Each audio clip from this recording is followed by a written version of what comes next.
Good morning, everyone. It is Friday. Happy Friday to you.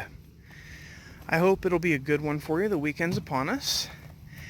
I have to go back to California next week. My father passed away and left all of his property and all of his things to me and my sister and my brother, and I am the closest to it and have to start basically going there all the time.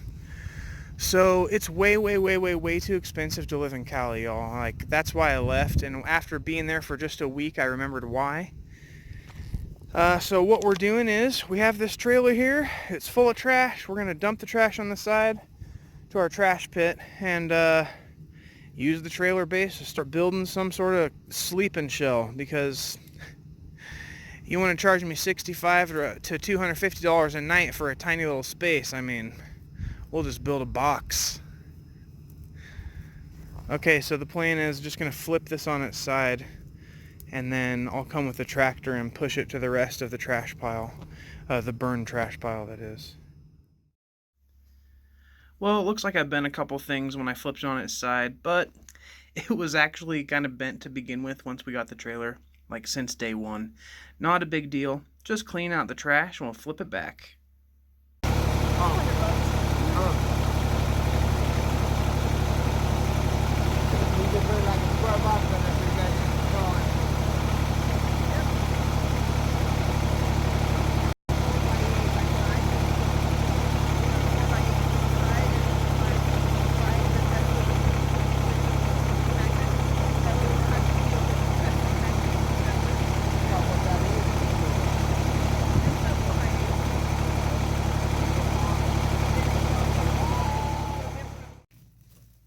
Good job. I don't know why you guys are having such a problem with this. It works just fine.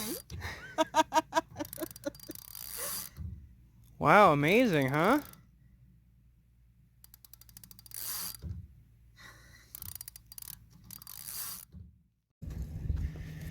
Good morning, everyone. It is Sunday. I hope your weekend's going awesome. We are progressing forward on our plan to make a mini camper trailer to go back and forth to California, because I'm going to have to be going there often. And we're stripping all the paint off. Also, trash out of it. Took the decking off. That's that old piece of 4x8 ply. And where the wet spots were around the bolts, it was all very rusty.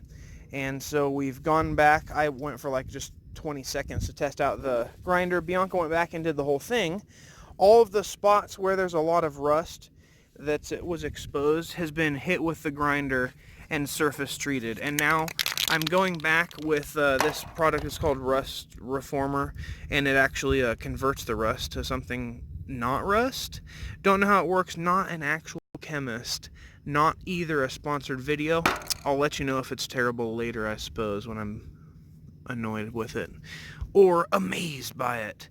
So all I'm going to do now is, I got a few cans of this stuff. I'm going to go back and shoot all the areas that Bianca has exposed, and then we will go from there. We also got this nifty little tiny sandblaster thing that awesome neighbor Larry had, because we're noobs and couldn't get this really nice one working.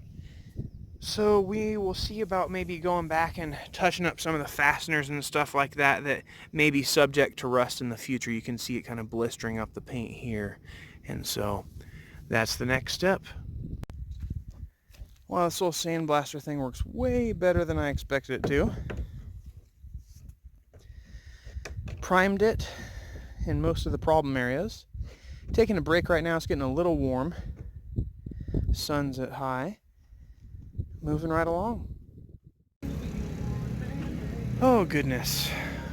Sunday evening. The sun has just kicked down. Back behind the mountains. Been a day, weekend, tornado of a weekend, just trying to get a trailer frame built. So when I go back to California, and I keep on doing so over the next month, it's a lot cheaper for us, because we just straight up cannot afford to stay in hotels there or even camp there. So we got the whole frame stripped, sandblasted, rust converted, primed, implement enamel sealed, box built, insulated, installed. Whew, what a weekend. The next thing is get the walls up, get the exterior ply, and then skin it, paint it, and then get the heck out of this state back to Cali, deal with some stuff for my father's estate, and then we'll go from there, really. It's so dang shiny, it feels perfectly glossy and smooth like ceramic coating. This is bugging the heck out of me that this is rusty. I'm gonna have to go back and paint it. Yeah, not bad for kind of a trailer restoration on the fly. The top deck was just a 3/4 ply, which was what I would call very thirsty. It started soaking up a lot of the paint in different spots. Like you can see here, you can see the light yellow color beneath it. And so we're gonna have to go back with a couple more coats maybe. But this is gonna be built on top of, so anything we do outside of sealing it's pretty much overkill.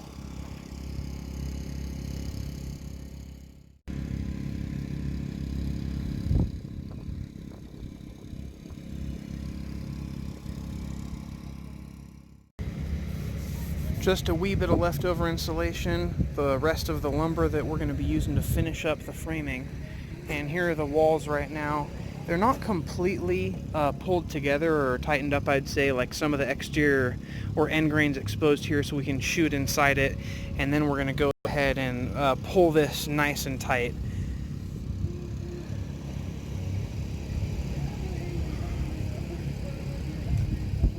After that, it's taken us a while to find a source for these tires, but we finally found them at Walmart. About 60 bucks a piece with the tire and rim, or like 40 for just the tire. So it's almost worth it just to get new rims and have these laying around as spares. We'll see what happens.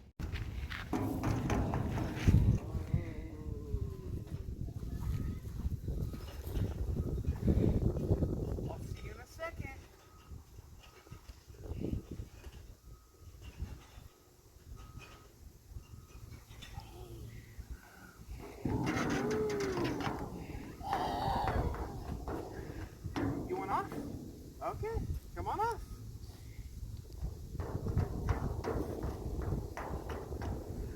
Look, there's Mina. See her?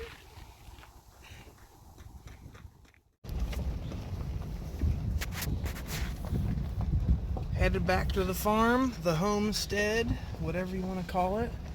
You know, I really never get tired of this drive back home. This lake is absolutely beautiful. Wahonton Dam Reservoir. One of these days I'll get a boat or something and go out and start paddling around it.